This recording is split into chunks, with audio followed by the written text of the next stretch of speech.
আমরা অমরনাথ গুহার উদ্দেশ্যে রওনা দিয়েছি। আস্তে আস্তে আমরা গুহার দিকে এগোচ্ছি। বাবা বরফানি, এই যে দেখতে পাচ্ছেন বাবা বরফানি গুহা, অমরনাথ যে এখানে অবস্থান করেন। আশেপাশে দেখছেন একটু সাদা বরফের গ্লেশিয়ার, এবং গ্লেশিয়ার বলে আস্তে আস্তে জল বেরিয়ে চলেছে, এবং গ্লেশিয়ারগুলো কালো দেখছেন পলিউশনের কারণে কীরকম কালো হয়ে গেছে। এটা বানতালের দিকে রাস্তা, আর আপনারা আসছি পেহেলগামের দিক থেকে। এটা গ্লেশিয়ারগুলো দেখছেন কালো হয়ে গেছে, পরিবেশে ধুলো উঠছে। আস্তে আস্তে আমরা মন্দিরের দিকে এগিয়ে চলেছি।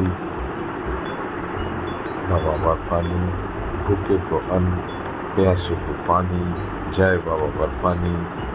এই বরফানি বাবার উদ্দেশ্যে আমরা রওনা করেছি। আস্তে আস্তে যাচ্ছি, প্রাকৃতিক সৌন্দর্য দেখাচ্ছি। দেখতে পাচ্ছেন কেদারনাথের থেকে এটা একটু কষ্টজনক রাস্তা, এবং এর উচ্চতা অনেক বেশি, ফলে এখানে শ্বাসকষ্ট হয়, এবং শ্বাসকষ্টজনিত যাদের শ্বাসের সমস্যা আছে তারা কিন্তু এখানে তার উপযুক্ত ব্যবস্থা নিয়ে আসবেন। আমরা আস্তে আস্তে হেঁটে গুহার থেকে অগ্রসর হচ্ছি। আর কিছুক্ষণের পর এখানে আমাদের মোবাইল ক্যামেরা যা গেজেট আছে সব জমা দিতে হবে। জমা দিয়ে আস্তে আস্তে অরবিন্দ দিকে যেতে হবে। পাশে দেখছেন এই যে নদী থেকে যে বরফ গলা জল, গ্লেশিয়ার গলা জল বেরিয়ে আসছে।